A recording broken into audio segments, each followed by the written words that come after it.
Ya ikhwati fillah yang dirahmati Allah, di zaman dahulu ada seseorang yang allamah dan wara dan juga zuhud di masanya, dan ia memiliki banyak santri.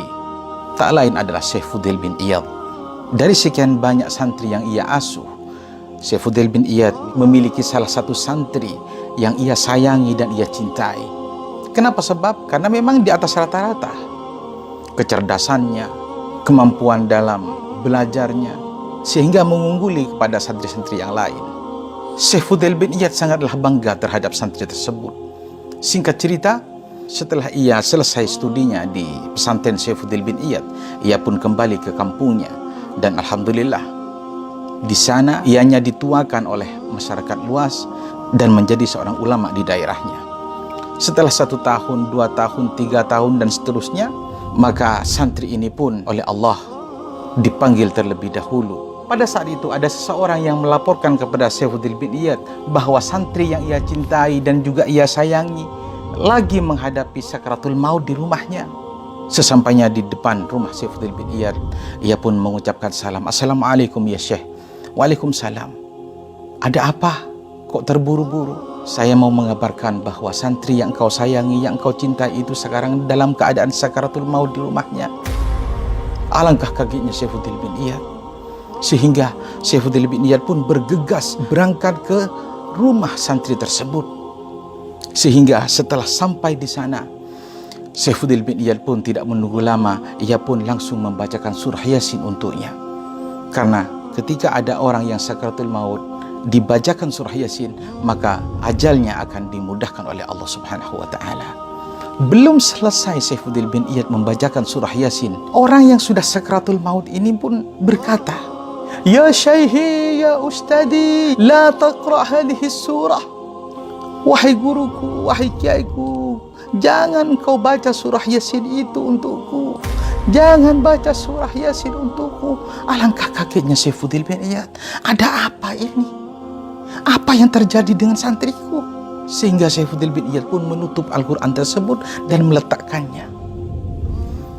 Ia pun berpindah ke samping orang tersebut dan menalkin orang tersebut. La ilaha illallah Muhammadur Rasulullah. Lagi-lagi santri ini pun mengatakan, "Ya Syekhi, ya Ustadi, la taqra hadhil kalimah, la taqra hadhil kalimah." Tambah kaget Syekh Fudail bin Iyad. Ada apa dengan santriku ini? Ia orang yang kucintai, dia alim. Apa yang dia kata? La taqra hadhil kalimah. Janganlah engkau baca kalimat itu untukku. Ana bari'um minha, la ilaha illallah. Saya sudah keluar dari kalimat itu. Jangan lagi kau bacakan itu. Menangislah Syekh Fudail bin Iyad. Sehingga tak lama dari itu, santri itu pun menarik nafasnya yang terakhir. Syekh Fudail bin Iyad pun keheranan sambil menangis terseduh-seduh. Dan ia pun lari ke rumahnya, meninggalkan santrinya tersebut. Sampainya di rumahnya, Syekh Fudail bin Iyad pun masuk ke kamar dan mengunci dari dalam. 40 hari 40 malam tidak keluar sama sekali ya ikhwan. Keheranan, ada apa dengan santriku?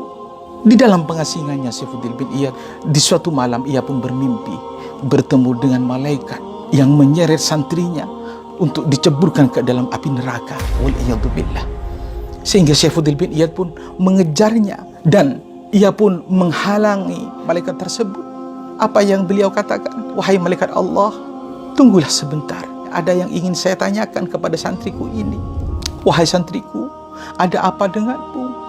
Kenapa kau berakhir dengan seperti ini? Apa yang kau lakukan saat di dunia? Padahal engkau adalah santri yang kusayang. Padahal engkau adalah santri yang paling kucintai dan sangat membantuku dalam syiar Islam. Apa yang ia katakan ya ikhwan? Ya Syekhi, ya Ustadi, samihni. Maafkanlah aku ya Syekhi. Maafkanlah aku wahai guruku. Aku seperti ini karena ulahku sendiri. Apa yang kau lakukan pada saat kau hidup? Ia berkata, aqulu lakum bikhilafi ma aqulu ala ma ashabi. Ketika aku bicara di depanmu dengan di depan orang banyak, aku tidak sama. Yakni santri tersebut ketika bicara di depan Syekh Fudail bin Iyad engki, iya kiai, iya guruku. Tapi ketika di belakang Saifuddin bin Iyad, apa yang ia katakan? Ketika ditanya oleh seseorang, bagaimana Saifuddin? Saifuddin bin Iyad itu apa? Aku lebih alim daripada Saifuddin bin Iyad. Yang nyata-nyata ilmu yang ia serap, ilmu yang ia dapat dari Saifuddin bin Iyad. Faham toh? Yakni su'ul adab kepada guru, tidak hormat kepada guru. Justru ia merendahkan kepada gurunya. Wal'iyadu billah. Ianya mati tidak membawa iman kepada Allah Subhanahu wa ta'ala. Faham toh? Hati-hati dengan ulama, hati-hati dengan guru. Jangan sampai ada rasa iktirad dalam hati kita. Seperti apapun gurunya, baik itu kiai yang alim, kiai yang besar, kiai yang setengah alim, tidak alim sekalipun, hati-hati kalau berkaitan dengan guru. Jangan sampai iktirad. Bahkan Syekhana Raden Kiai Haji Abdul Muqid dulu pernah berkata, "Sengak ya cah, cek sampai iktirad mun ke guru. Sebab mun pas bani iktirad ke guru, urusin benih ben guru nana, tapi ben siko basah." Faham tuh?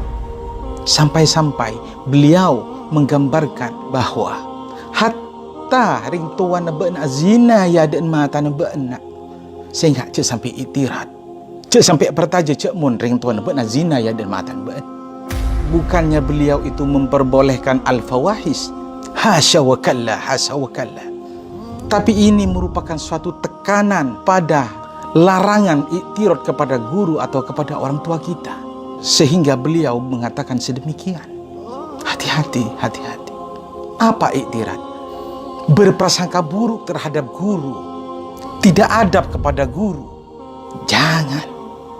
Bukannya guru itu minta dihormati, tidak. Tapi ini adalah suatu kewajiban bagi seorang santri, seorang murid kepada gurunya untuk menghormatinya. Kalau sampai itu terjadi, ampo mati tak nyambi iman. Faham toh?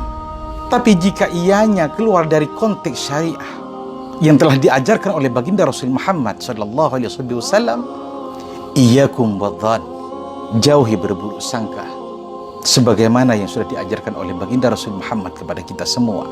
Tatkala ada seseorang yang datang kepada baginda Rasul, yang ianya mengaku melakukan suatu perbuatan zina dengan seorang wanita, baginda Rasul tidak mengubrisnya. Sampai-sampai pemuda ini mengulangi 3 kali, "Ya Rasulullah, saya telah berzina dengan perempuan."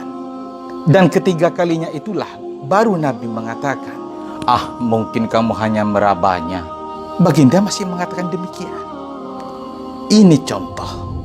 Kalaupun ianya melakukan sesuatu di luar syariat, hindari prasangka dan jangan diikuti apa yang Anda saksikan. Semoga hikayat ini menjadi ibrah bagi kita semua dan dapat meningkatkan rasa kecintaan kita terhadap guru-guru kita.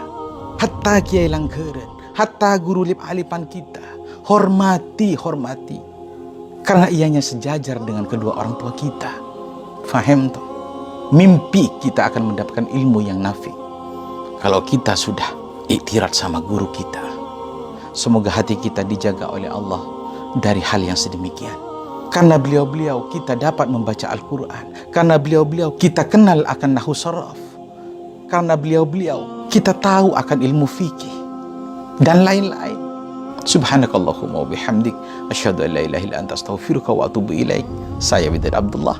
Assalamualaikum warahmatullahi wabarakatuh.